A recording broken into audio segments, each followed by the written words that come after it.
Shout out to Cats Pod. 1 second. A good defensive play for Montana State. Touchdown, Tommy Milan is electrifying. Welcome to the Cats Pod. What's up, Podcats? Here we are once again, 2 weeks later. You know, I'm sure everybody is really excited to hear what we have to say about the last 2 weeks of news, because it is absolutely bonkers what has happened the last 2 weeks. You know, it is just insane. Eric, how do you feel about everything so far? Things have gotten crazy in Bozeman, man. Oh, I'm it's here to getting tell wild. you. Yeah. Oh, my God. Yeah, there is so much news this week. So much news. Like, so and many it's things actually to 2 talk weeks. about, you know? 2 weeks combined. There's So many things to talk about. I just can't even fathom what we'll be able to do with this next hour of our life. I will say, I did get to put my own eyes on that scoreboard. Mm-hmm. Whew. It's looking good. Oh, my gosh. I feel like this is like the 19th time we brought up the scoreboard, but also I think it's worth it. I actually got to see it, though, this to. time. I actually got to, actually see it myself. Mm-hmm. And, the pictures don't quite do it justice till you see it, and you're like, holy crap. I mean, it is massive. It is a thing to behold. It is. You know? We're going to have a to thing sit. to behold. It's big enough that you can't miss it. I mean, Can't miss it's bigger than the building it's above. It blocks out the sun. It's like the solar eclipse, but better. Yeah. You know? Yeah, the It's scoreboard like this eclipse. if the solar eclipse gave you instant replays. And that's what we're talking about here. Yeah, exactly. It's pretty cool. I can't wait to actually see it in use. I heard they were testing it out the other day. Well, it's probably been a couple days ago now, but I heard they were testing it out, and it's got some volume. That's nice. But yeah, I mean, essentially just encloses that whole side. I mean, it's solid now. So definitely keep what noise the inside of the stadium makes inside it too. Yeah. Definitely will help. That's good. I mean, for neighbors, but who cares about the noise? You know, we bring the noise and we're proud of ourselves. Yeah. You know, Well, we got to keep as much noise inside the stadium. Okay. Yeah. We don't want to let any of that noise out. That's all for the opposing team. Exactly. I did see something on Instagram today that piqued my interest, and that was the long snappers camp, the specialist camp. I saw in that. Bozeman, Yeah. June 14th and 15th. You gonna go? It said all skill levels. So I've got a lot of eligibility left. Yeah. And I think if I went full bulk mode, long snapper could be my position. It could. This could be my claim to fame. Yeah, and you really all you need to do is chuck it pretty hard, and you're good. Oh, you don't get hit too hard. So No. Accuracy might be a problem. Ben's weak ankles will be okay. Yeah.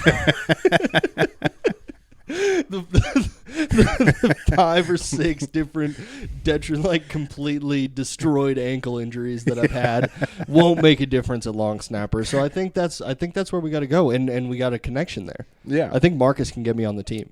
Yeah. I think he can get me that long snapper job. You know. We'll see. Yeah. Well, they need one more personality in the locker room. That's what I'm seeing right now from this team is they need one more personality because they have all the personalities in the world. They need one more, though, you know.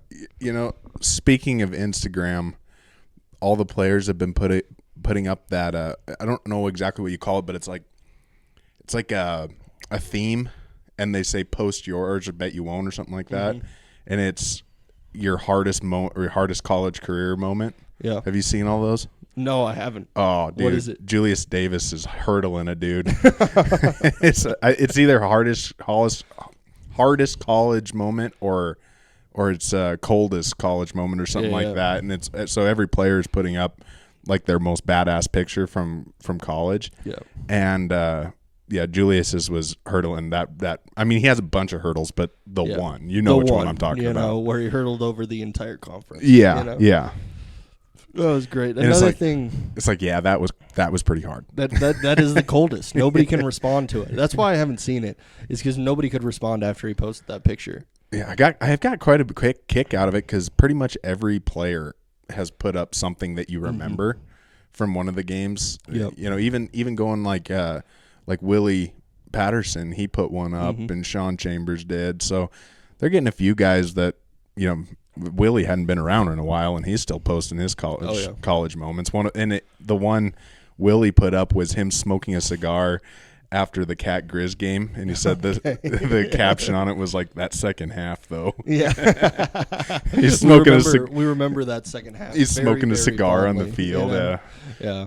Yeah. That's a pretty cool trend. What do you even call that thing? What is I that? have no idea. It's like it pops up. You know what I'm talking about? It pops up that little like oval where, on the yeah, screen, yeah. and it's like tap to post yours or whatever. Mm-hmm. That's what it was. That's what it was. We're really showing our age here. yeah. And another way that Instagram has been making me feel my age is by all of these Bobcat players posting their pictures from like college prom or whatever. Have you seen that? I haven't seen that one. There's no. like all these pictures of them in like suits and like tuxedos and stuff, and like girls in gowns and everything. And Who's putting this up? This is like cat players. I don't know if there was some formal thing in Bozeman. I was gonna say I attended 2 different universities, and I don't ever remember a prom. I didn't get invited. What the hell? I don't know if it was prom or if it was some kind of day. I know that like AGR and the frats, they do their like events or whatever. Not much it didn't affiliation seem like that there. was that. Not much. But it just made me feel really old because I looked at these guys and I was like, oh, they're like really kids. Yeah. They've got the helmets on. Everybody looks huge, you know. They all look like they're older than they are. And then all of a sudden when you take the pads off, you take the helmet off, I'm like, oh, these are children. That's how you know you're old, when you refer to everybody else's children. Yeah. College kids. I mean, they are 10 years younger than me now. Yeah. It's getting that bad. Yeah, thanks for that. I'm sorry. Thank you. Yeah. Make us all feel we'll just old. wallow in that for a second. Yeah. You know, just wallow in it for a bit. Yeah, we're almost to the age where even the NFL players are younger than us. All of They them. are. Like, not all of them, yeah. But we're sitting there like, yep, so-and-so is still holding on. Well, it's like, you think about Kirk Cousins. He looks, Yeah.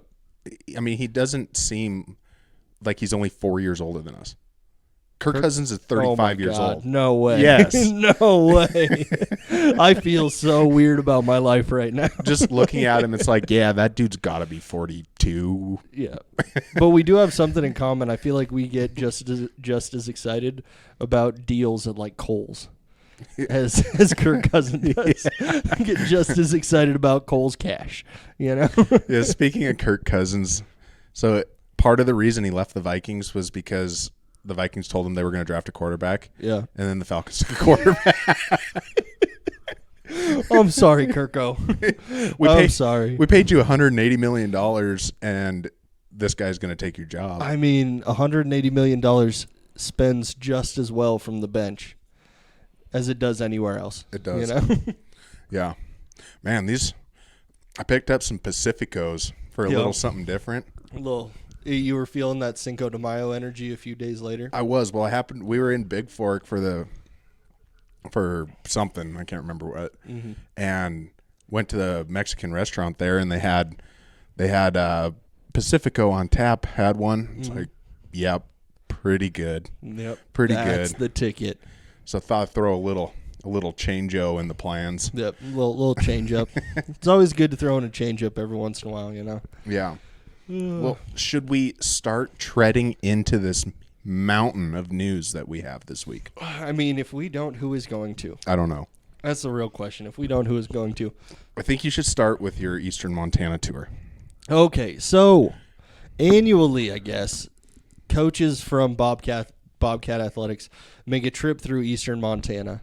And as someone who just drove through Eastern Montana twice last weekend, I have to say this is a real act of service. So thank you for your service, coaches, as you are taking the trek across Eastern Montana.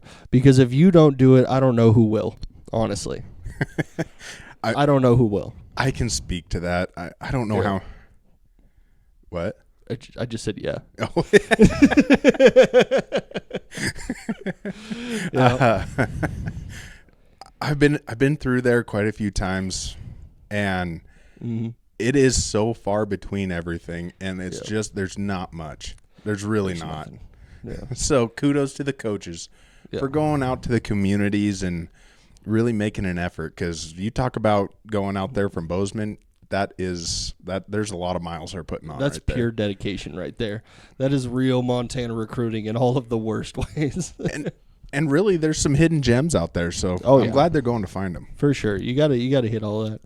I mean, it's Brett Vegan, it's Trisha Binford, the women's basketball coach, Matt Logie. Have we figured out that's actually how you say his name? I like Logie. Logie sounds kind of funny. Logie, I don't know. He's going with, and like they're just all going. All the major sports have people going with them. I mean, they're gonna have a burger fry at the Miles City Club in Miles City. I don't know why they had to put that the Miles City Club is in Miles City. But that's happening, so it's always good to see that.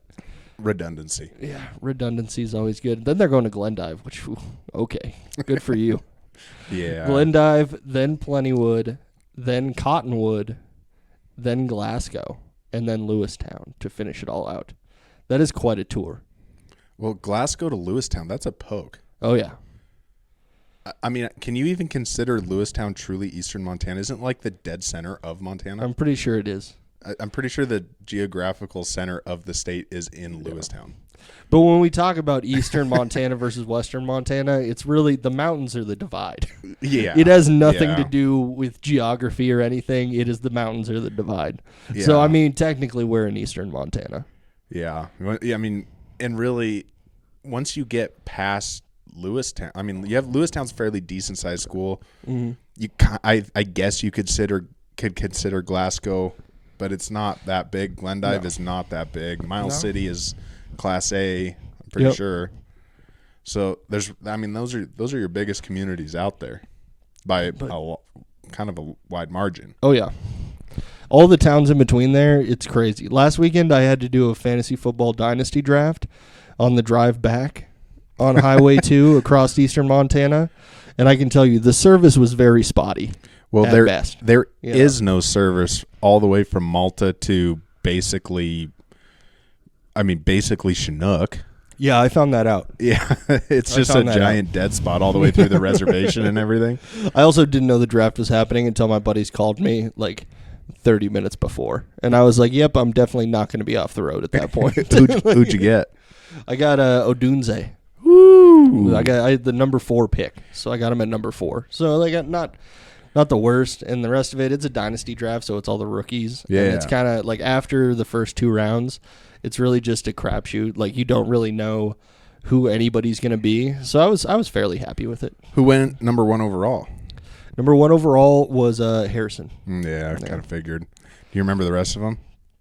Not right now, off the top of my head. I mean, I could look it up, but I don't think the people really care about my fantasy football draft that much. Yeah, probably not. Yeah, probably not what they came here to see. The next thing up we got is we had a couple players exit in the transfer portal. Hate to see it. Yeah. Always hate to see it. Yeah. One safety, Mr. Aiden Parks. Yeah, I'm not. From Chico, California. Not super familiar. Mm-hmm. So I'm guessing this probably could have been, maybe a playing time issue or something like that. It could have been. I'm not sure. I do know that our safeties are really, really good. And just the secondary is hard to get into right now because we picked up a lot of safeties in the transfer portal. We picked up a lot of recruits at the safety, like all those Texas guys. Yeah. All those Texas guys, not necessarily safeties, but all secondary players. So it's a hard group to get into. This is a guy who saw action in 12 games, mainly special teams. His only tackle came against Cal Poly, which was a blowout. Yeah, not a whole lot to do there, but he's scheduled to graduate and he's looking for more opportunities. Yeah, so I kind of wonder if this isn't more of a playing time issue than anything really. I just don't know how that works. It says right here, retired from Bobcat program and scheduled to graduate from MSU, but it also says he's a sophomore. What is going on here? Did we just lose the smartest player on the team? I mean, who really knows what? I mean, these eligibility rules are they're so confusing. How do you ever keep track of the rules? I have no idea. I mean, when they say eligibility remaining and everything, it's kind of one of those things where you just say, okay, I trust take their you. word for it. I trust you. Yeah. Yeah. So, yeah, that would be my guess for why he's out of there. Next up, we got Christian Anya. Wide receiver from Chandler, Arizona. Yeah.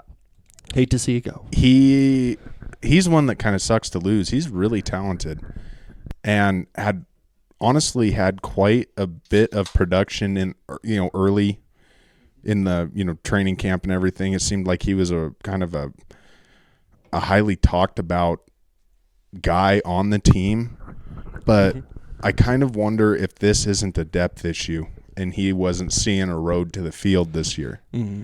Because if you look at our wide receiver room, you have Laniata Alexander, you have Ty McCullough, then you have Aiden Garrigan, Taco Dowler. Yeah. What's that kid that was a freshman last year? Oh, I'm blanking as well. Yeah, I'm not really sure. It'll come to me in a minute, but lose him or have him there too, and he had he's got quite a bit of experience, and I mean it's really deep, and then you're also going to lose touches to basically 3 different tight ends probably. Yeah. So I'm guessing this is one of those deals, just same deal, just a playing time issue. Didn't see a road to the field and decided to try his luck elsewhere. Yeah, makes sense. And they're both out-of-state guys, so you could see them trying to make moves, trying to get other places, and completely warranted. Yeah, yeah. So, yeah, that would be my guess for why he's gone. But really, nothing major. Yeah. So we haven't seen the Cats pick up anybody else in the transfer portal, but I think they're pretty set with their spring roster. I don't think there's a lot to add. I think they're pretty content. I mean, they picked up what they needed. They already had the majority of a returning team from last year. I think they were content. They've improved what they needed to improve, and you got a lot of. I mean, you have these recruiting classes coming in that should find the field. You would hope. So, yeah, I don't expect to see anything come out of the transfer portal now. No, honestly, I would be very surprised if there was any players that were picked up at this point. It just seems like we have a solid roster all around, and there's no need for it. I mean, if you look at every position on the field, I can't think of one where we're lacking at this point. Especially not on offense. Yeah, especially with all the returning seniors. Yeah. I mean, this is the year. We lose a lot this year. Oh, yeah. We have quite a few guys graduating. Senior night going to be a big one. Oh, yeah. There's going to be a lot of guys out there. It's going to be a long night. They're going to be announcing a whole lot of people, walking a whole lot of families up. No, I fully expect with progression of the guys who started last year, the defense to be pretty darn good. And what they lost, they brought in elsewhere. They replaced Seabass with another guy. Yeah. Yeah, I have a hard time seeing them bring anything in via transfer portal, and I think that they know what they have, and that's more valuable than unknowns, especially this late into a football season. Yeah. And it's May. But they would have missed all of spring camp and all that, and it just seems like there wouldn't be enough time, I guess, but yeah. So lost a couple guys. I don't think it affects the team at all. No, not a huge effect, at least. Yeah. So I like this list. Okay, so I wanted to look up a list because it wasn't something we were planning on talking about, but it's something that I sent over to Eric last week, I think it was. And it was the list of FCS teams most likely to upset an FBS team this season. Should we go through it and do likely and unlikely? We might as well do likely and unlikely. This is a different list. Oh, this is different. This is a different list than what I sent you. But Oh, yeah. But we have some stuff to talk about at the end of this list. Yeah. And this list is not making us as happy as the last list that I saw. Yeah. So we'll just leave that right there. Number 10, North Dakota State at Colorado. That's interesting. I'm going to go with unlikely. I think it's super unlikely. Yeah. I don't think it's even going to be close. I mean, North Dakota State brought back almost their entire team and should be better this year, honestly. So For sure. I do think North Dakota State could probably run with them for a little bit. And this was that. I mean, I didn't read this list at all, but I mean, Colorado is bringing in guys from all over the place. I mean, big Number players. one Yeah. recruits. I mean, these Number guys, 1 5 stars. the idea of them, I mean, they still had I think they had 4 FBS wins last year or something like that. Mm-hmm. And they were super hot there at the beginning and then totally fell off when they played real teams. But Yep. North Dakota State is still FCS and would have probably lost to most of the teams Colorado beat. Yeah. I would think so for sure. I don't think that they are holding close with them. I don't think they're going to be able to keep up offensively. I just don't think it's going to happen. North Dakota State does have a pedigree for an upset over an FBS, though. They do. really do. Yeah. I'm gonna go with unlikely, though. I don't think Dion's going to have them showing up flat-footed. No. I don't think that happens in any type of way, them showing up doing anything but playing their best. Yeah. This is a great Number game. 9. Huge names. Number 9, Gardner Webb at Charlotte. I don't know anything about either of these teams, but I'm going to No. say unlikely. You know, I might go likely just because Gardner Webb seemed like a solid team last year. Yeah. And I have no idea who Charlotte is in any way, shape, or form. So Yeah. it's one of those things where it's like, I don't know. What conference is Charlotte even in? Probably like Conference USA or something like that. I have no idea. I have no clue. Yeah. We won't spend It's too one much of time those on teams this where it's one. hard to even quantify them as an FBS team. Like, they're an FBS team, I guess, but when was the last time they had a bowl game? Oh, gosh. Yeah. I'm sure it has been a long time if it has ever happened. Yeah. All right, number 8, Idaho at Wyoming. Now, this one's a little toasty. I'm going to go with likely on this one. Likely. The Cats almost got them. Almost. I mean, it was, what was it, 13-3 or something like that? I mean, it was a very low-scoring game. Yep. It was really tight up until the fourth quarter. Idaho's returning. You know, they lost a lot to, you know, guys trying to make NFL teams and transfers, but they also brought in a ton of transfers. And their backup quarterback was one of the guys that, you know, they won games in the Big Sky Conference with their backup quarterback. Yep. I could Jason Eck's a heck of a coach. I could see that one. They're a solid team in the Big Sky. I don't know who Wyoming has at this point. I don't know anybody on their team or if they have a solid roster, but it seems like a close game at least. I mean, to me, it's Wyoming. I'm pretty sure they lost their head coach.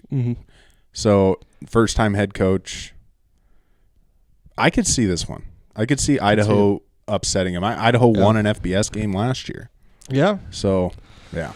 They showed everybody right at the beginning what they could do. But I can't remember what the numbers were on any of the money. I wish I had that list up too Yeah. so that we could pull that. But, didn't plan for this super well. So, that's my bad. Next one's Eastern Washington at Nevada. I would never go against Choate. That is so unlikely. Not happening. I mean, we've got some skin in this game. So it just seems like definitely Choate is going to be able to hold it with all the recruits that he's been taking from us. Yeah, Choate. Everybody in the transfer portal that seemed like they were going to go to like Montana or Montana State, it seemed like they all went to Nevada. So I really think Choate's going to – I mean, he's a good enough coach and believes in everything that he does enough that I have a feeling – I'm not saying it's going to be like an incredible turnaround for Nevada, but they're not going to be a dumpster fire. No. And Eastern Washington is not that good, so – that's a tough one to put at number 7 on this list unless there's something we're just not seeing out of the Eagles.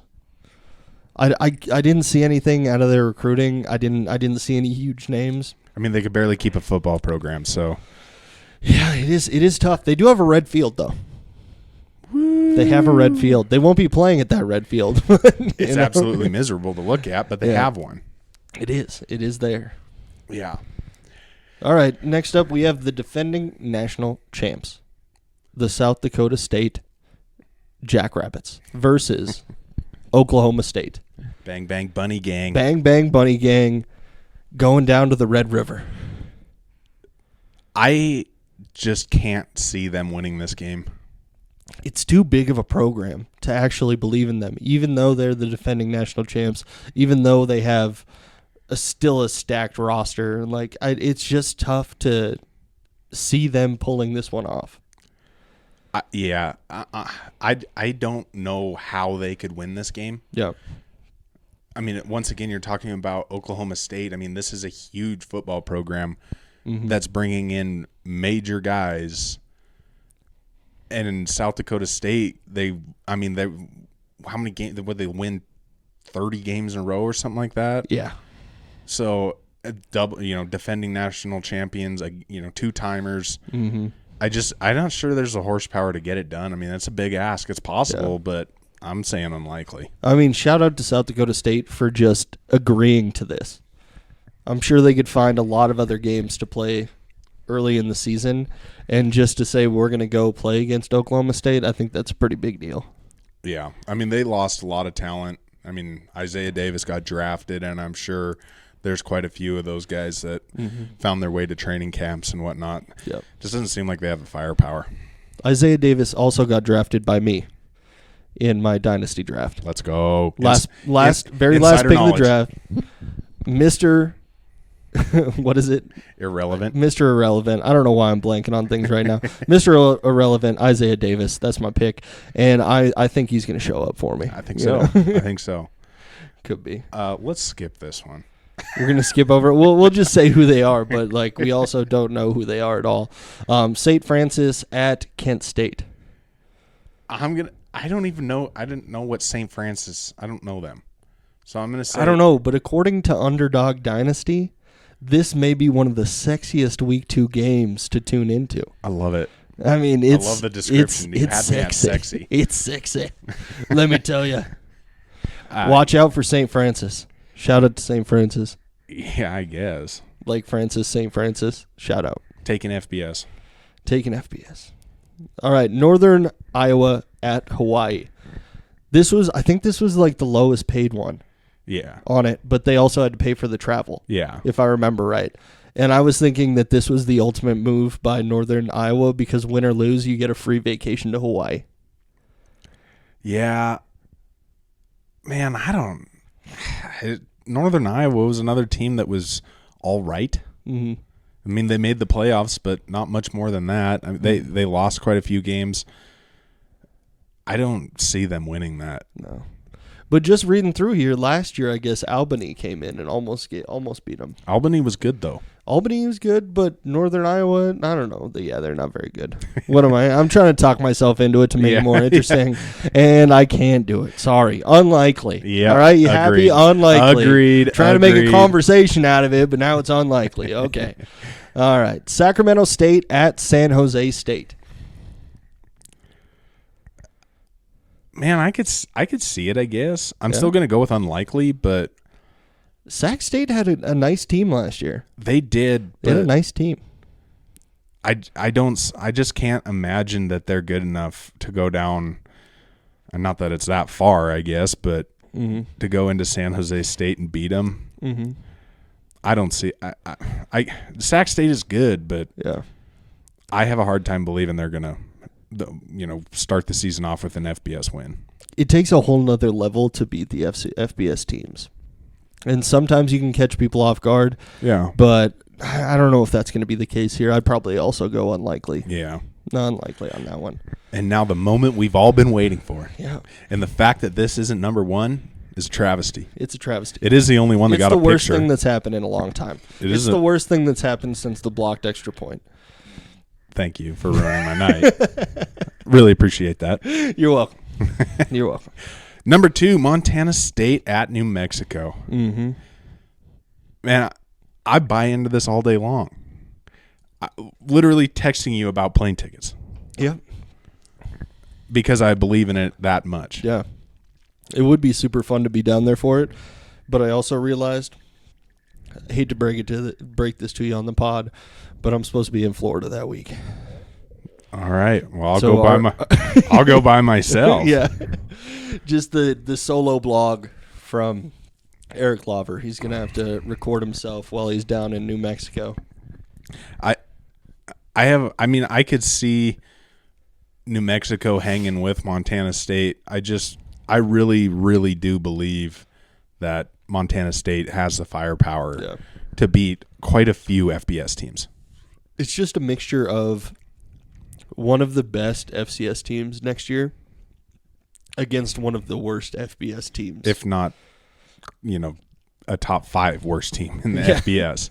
It is a terrible team versus a team that it actually really legitimately has championship aspirations. Yeah. With all the experience on the roster, it is just going to be very tough for New Mexico. And I would like to take this moment right now to thank New Mexico for paying us all that money to kick some ass. Yeah. Let's go. All right. And now we have the most egregious thing on this list of all time. At number 1, they have UT Martin at Kennesaw State. Yeah, well, Kennesaw State, weren't they FCS last year?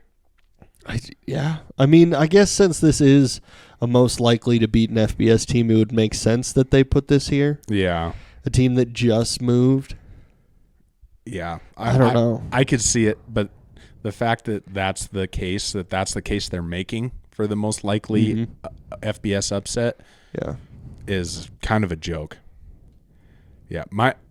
I'll go with UT Martin. Let's go. Let's do it. Likely. The Owls won just 3 games last season, and all of them were against non-Division I opponents.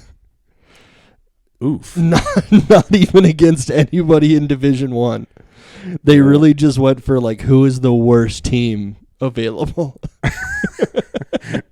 I'm assuming the Owls is Kennesaw State. It's got to be, I don't know. Do you think there's any money being exchanged hands here? I hope not. If there is, it is a travesty. It's highway robbery. That is full-on highway robbery. Shout out to UT Martin for getting a win against an FBS school already. Yeah, I don't know why they have to play the game. I'm pretty sure this one's already over. You should just put an asterisk on that one. Yeah. I mean, why if you only manage 3 wins against non-D1s, why would you ever move up? I have no idea. I don't know what is going on in this situation at all. They're essentially just an easy win for every team. I mean, I'm glad I don't know what conference that is, because that conference is a joke if they're willing to take them. I mean, they're the Big South. Yeah, it's not even saying much. Yeah, that's... Anyway, we'll just disregard that one. We'll just go with number 1 is Montana State. Yeah, we're calling that a scratch. Number 1's actually playing against an FBS school that's at least been FBS for more than 1 year, Gosh, I want to go to that game so bad. It does look super fun. I really wish I could. What the heck are you doing in Florida? Oh, going to visit the in-laws family, That ranks over Bobcat football. It does, It's a 100th birthday party, Eric. We see it is a 100th birthday party. If you live for 100 years, I think you deserve that kind of credit. All right. Well, we see where Ben's loyalties lie. Yeah, we do. He's only. And I'm not ashamed of it. He's only we see where they lie. He's okay? only we see kind it. of a we see fan. It. He's only kind of a Bobcat fan. Only kind of, definitely. But one of the things that we didn't talk about in this this New Mexico game was just the top 10 name that the coach for New Mexico is. He's Bronco Mendenhall. Let's go. That might change things. He's a pedigreed coach, man. He's done some good things in his career. Just a solid name. And I guess they're just hoping he'll turn it all around. Yep. But I don't think so. Yeah, they're hoping that he bucks these boys into shape. He ain't no Brett Vegan. I can tell you that much. No, ain't no Brett Vegan. Ain't no Jeff Choate either. Let me tell you, this man ain't no Jeff Choate. All right. So the only other thing we have left to talk about today is minicamps that Bobcats have been invited to so far. So we only saw 3. Yeah. We're not sure what the deal is with Nolan Askelson. We're not sure where he's headed yet. We haven't seen anything. We apologize if we missed a minicamp invite that he got or any updates in where he's headed. But right now we've got 3 up. Where do you want to start? Let's start with Cleveland Thomas. Okay, Cleveland Thomas, who was invited to go to the Browns minicamp. He's going over to Cleveland. Looking at the roster here, they have a very solid first three. They do. The first three of Amari Cooper, Jerry Jeudy, and Elijah Moore, those are three quality receivers. Yeah. Yeah. And I do think that his invite here is going to be a special teams role with a chance at something else. I mean, that's what the hope is going to be, I think. Yeah. But, yeah, they have a very good three wide receivers. I mean, honestly, breaking into that's going to be tough. Yeah. But you never know. I mean, they can go there, get some good coaching, make the team, and then try. I mean, we've seen it on Hard Knocks. Yep. Undrafted rookies happens. made the team and ended up being the punt returner for the Jets. So, could you imagine if one of these three teams, because all of these three teams would be eligible, right? No, the Giants made the playoffs last year, so they wouldn't be Hard Knocks eligible. I think the Browns did too. And the Browns did too. So the Carolina Panthers would be the only one we have a chance of seeing. Did the Giants make it? I thought they were garbage. Were they one out? I feel like they still came close. Maybe they weren't close at all. I don't know. I can't remember. It was a long time ago. I can't remember. I don't think they were either. So it would be the Giants or the Panthers. Panthers for sure. Panthers for sure. All right. The roster, like looking at the special teams, punt returner, kick returner, Naheem Hines, is pretty solid. Yeah. But yeah, further down the line, it's just looking like different backup wide receivers and then nothing too special. That's Pierre Strong, former South Dakota State, right? Mm-hmm. So he'd be competing with another FCS guy. Yeah, you'd have another FCS guy there on the roster, but pretty tough one to break into, but definitely something where if you show up at a mini camp, get the invite to training camp, you can make some things happen. I mean, if you show up, get better, do well, I mean, there's all the chances in the world someone else could see it too. So I don't know if I should talk about it again, but Cleveland Thomas he was in very good shape at Pro Day. Yeah. Yeah. I don't know if you should talk about it again either. One time is okay. Two times is I'm done. Three times okay, is I'm weird. done. I just barely brought it up. I'm done. Okay, I'm done. All right. Anything? I mean, the Cleveland Browns are like a super stacked roster defensively. Offensively, I think is where they have more gaps to fill in. Yeah, probably. So it is the right side of the ball for him to be trying to get on this team. Yeah. Yeah. Hope the best for you. Definitely. Which direction you want to go?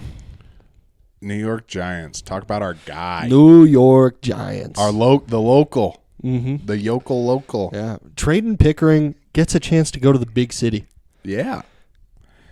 Country mouse, city mouse kind of deal right here. I think that, I mean, it looks like they're carrying 4 tight ends on the roster. And the top 2, I mean, rumor I heard is Darren Waller's retiring. Darren Waller is retiring. So Yeah. that's the big thing out of this situation is that he's retiring, and then they had Daniel Bellinger on the roster who did play well. He's at pretty times good last season. He's a pretty good running back or tight end. Yeah. And I feel like the one at the bottom of their depth chart right now, Jack Stoll, I feel like he had some good games this season. I have no idea who I didn't that hear is. much from Theo Johnson, but I think Jack Stoll had like one good fantasy week this year. I mean, as far as making a roster, this is a good spot. I mean, you have the number 1 tight end going out. Daniel Bellinger. If that Jack Stoll is anything worth the darn, he'll move up, and there's a wide open spot to compete for. This seems like the tastiest look out of any of the Bobcats, I thought. It looks like the roster is set up in a way where they are looking for new talent at the tight end position. Yeah. And he has, A, the athleticism to be there. Yeah. And B, he's got the blocking and catching ability. Yeah. He's versatile enough. And he's got the size. He's got size, yeah. He's kind of a complete package. And granted, we're very biased, but Super biased. if he goes in, puts in the time, works hard, there's no reason he couldn't make this team. I'm super excited to see what happens in this situation. I think it could be amazing. Yeah. Yeah. Plus, I mean, I'm not even sure Daniel Bellinger is an every week starter, really. I mean, they might have to. You might have to carry a few tight ends. Yeah. And the way the NFL is going right now, where everybody's running a lot of 2 tight end sets, you have to have a lot of tight ends on your roster. Tight ends take a thumping too, so got to have them around in case they go down with injury.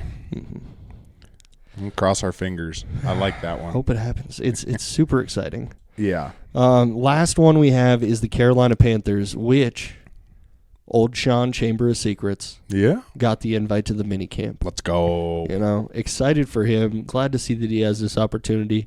And looking at the roster right now, it seems like the roster is full of opportunity. There's a lot of blank spaces on this thing. Yeah.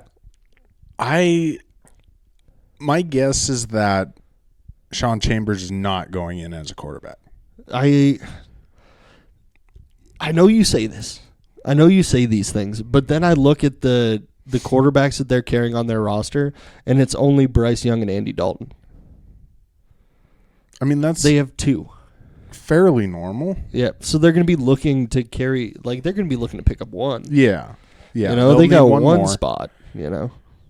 Especially with the beating Bryce Young takes. Yeah. I don't know. Sean Chambers is just such an intriguing prospect because he is, I mean, we saw him as a running quarterback a lot. I mean, he's a bruiser.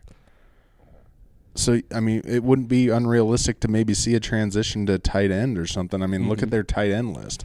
The tight ends are people I've never heard of. I mean, I've heard of Tommy Tremble. Yeah, kind of. Maybe Ian Thomas. I don't know. I have no idea when it comes to those guys. It is wide open there. And when I think about Sean Chambers on an NFL roster, I think of a man who used to play quarterback for the Seattle Seahawks, Seneca Wallace. The Madden cheat code, because you could just put him in and you were just running the QB around the outside every single time.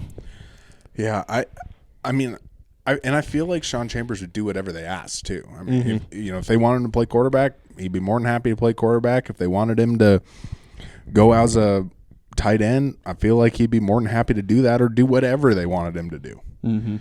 But he's got the brains for sure to make a transition work. Yeah, he understands the game. He's fast. He's powerful. Yeah. Great locker room guy. I hope he makes it. Yeah. But as soon as we have a coaching vacancy, he's come back home. Hopefully. Not really his home, I hope but so. Close enough. You know, it might as well be his home at this point. I consider it his home. Yeah. So, all right. Well, I sure hope we get to see one of them make a roster. Yeah. It would be amazing just because all 3 of these guys are people that we really like, as well as Nolan Askelson, who we're not sure where his situation is right now. Yeah. But we're crossing our fingers for everyone. All 3 of these situations, there is some opportunity there. Cleveland Browns, kind of hard to get in on that one. Yeah. You know, that is probably the toughest one out of the bunch. But those other 2 teams have a lot of gaps in their rosters, and we have the guys that are going to do whatever it takes to fill those gaps. Agreed. Yeah. Agreed. Yep. Is there anything else you want to talk about this week? I'm still disappointed in you skipping out on the New Mexico game. I'm sorry. Like, maybe I'll make it up to you somehow. We'll figure out something. All right. We'll slam some Pacificos and forget about it. Okay. That might have to be the next thing that we do, you know? All right. Okay. From New Mexico to Old Mexico with the Pacificos. Amen. You know? Amen. All right. Hope everybody has a great week. Please remember to follow us on X and Instagram and give us 5 stars wherever you are listening to this out. And potentially this week, actually, not last week, but this week, you will be able to watch this episode. And you will be able to see what we look like. And damn, will you guys be disappointed. Let me just say, we have the faces for radio. We do have the faces for radio. Faces for podcasting. Hope everybody has a great week. Enjoy it. Adios.